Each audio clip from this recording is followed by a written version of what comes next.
Assalamualaikum warahmatullahi wabarakatuh. Perkenalkan, nama saya Muhammad Fikri Masofi, NIM 19233060. Pada video kali ini saya akan mempresentasikan proposal PPTA saya berjudul Analisis Sistem dan Prosedur Pelaporan Pajak Penghasilan UMKM di Kota Padang. Baik, langsung saja saya akan memulai presentasinya.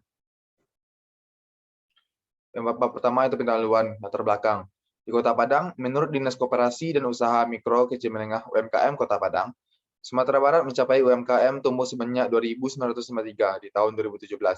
Dinas Koperasi dan UMKM Kota Padang mengatakan hingga 2017 jumlah UMKM secara keseluruhan di Kota Padang mencapai 81.182 UMKM. UMKM di Kota Padang meningkat pesat tidak luput dari pengaruh sektor pariwisata Kota Padang yang semakin berkembang. Semakin besarnya peningkatan jumlah UMKM, maka semakin besar juga potensi penerimaan pajak negara dari UMKM tersebut. Di Indonesia, ada banyak jenis pajak yang dibebankan kepada wajib pajak. Salah satu jenis pajaknya adalah pajak penghasilan PPH. PPH adalah pajak penghasilan dibebankan atas suatu penghasilan yang diperoleh wajib pajak, baik yang berasal dari Indonesia maupun dari luar negeri. Dasar hukum PPH adalah Undang-Undang Nomor 7 Tahun 1983 tentang pajak penghasilan. Yang kedua ada rumusan masalah. Yang pertama ada bagaimana sistem dan prosedur pelaporan pajak UMKM di Kota Padang. Yang kedua ada bagaimana cara perhitungan dari PPh final UMKM. Yang ketiga tujuan penelitian. Ada pertama untuk mengetahui sistem dan prosedur pelaporan pajak UMKM di Kota Padang. Yang kedua ada untuk mengetahui cara perhitungan dari PPh final UMKM.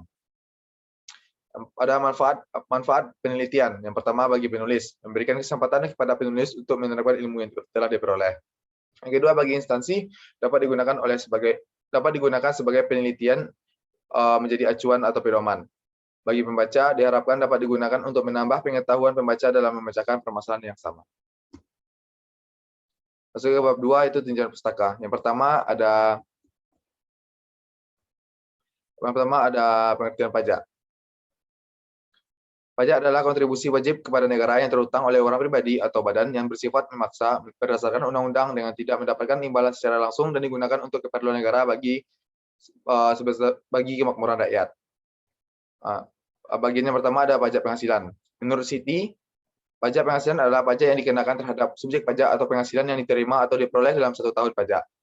Yang kedua ada fungsi pajak. Menurut Siti terdapat 2 fungsi pajak. Yang pertama ada fungsi budgeter, yaitu sumber keuangan negara.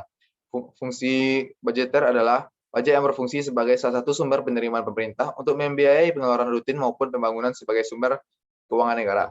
Yang kedua ada fungsi reguleran, mengatur. Fungsi reguleran adalah sebagai alat untuk mengatur atau melaksanakan kebijakan pemerintah dalam bidang sosial dan ekonomi. Yang kedua ada sistem pemungutan pajak. Yang pertama ada official assessment system. Sistem ini merupakan sistem pemungutan pajak yang memberi wewenang kepada pemerintah untuk menentukan besarnya pajak yang terutang. Yang kedua ada self-assessment system. Sistem ini merupakan sistem pemungutan pajak yang diberi wewenang, kepercayaan, tanggung jawab kepada wajib pajak untuk menghitung, memperhitungkan, membayar, dan melaporkan sendiri besar pajak yang harus dibayar. Yang kedua ada withholding system. Sistem ini merupakan sistem pemungutan pajak yang memberi wewenang kepada pihak ketiga untuk memotong atau memungut besarnya pajak yang terutang oleh wajib pajak. Yang ketiga ada usaha mikro, kecil, dan menengah, yaitu UMKM. Yang pertama ada UMKM adalah usaha perdagangan yang dikelola oleh badan usaha atau perorangan yang merujuk pada usaha ekonomi produktif sesuai dengan kriteria yang ditetapkan oleh Undang-Undang Nomor 20 Tahun 2008 menurut Undang-Undang Nomor 20 Tahun 2008 tentang UMKM. Skala dari usaha mikro yang pertama ada KKM bersih, aset tidak termasuk tanah dan bangunan tempat usaha, maksimal itu 50 juta per tahun. Hasil penjualannya itu maksimal 300 juta per tahun.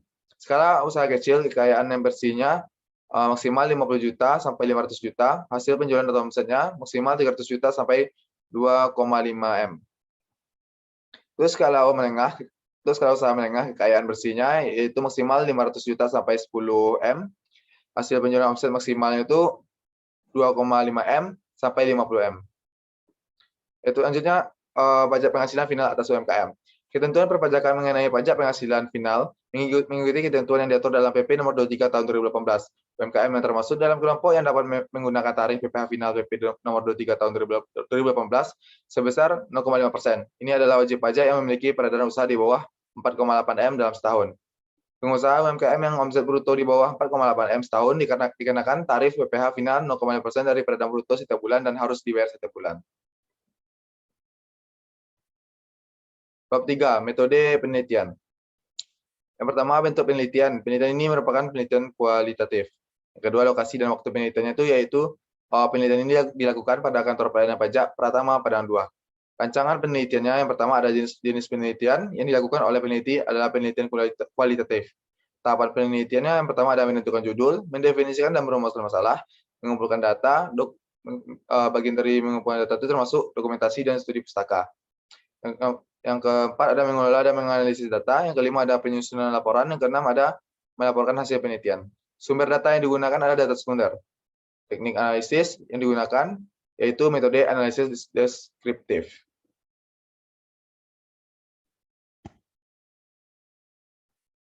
Selanjutnya bab 4 pembahasan.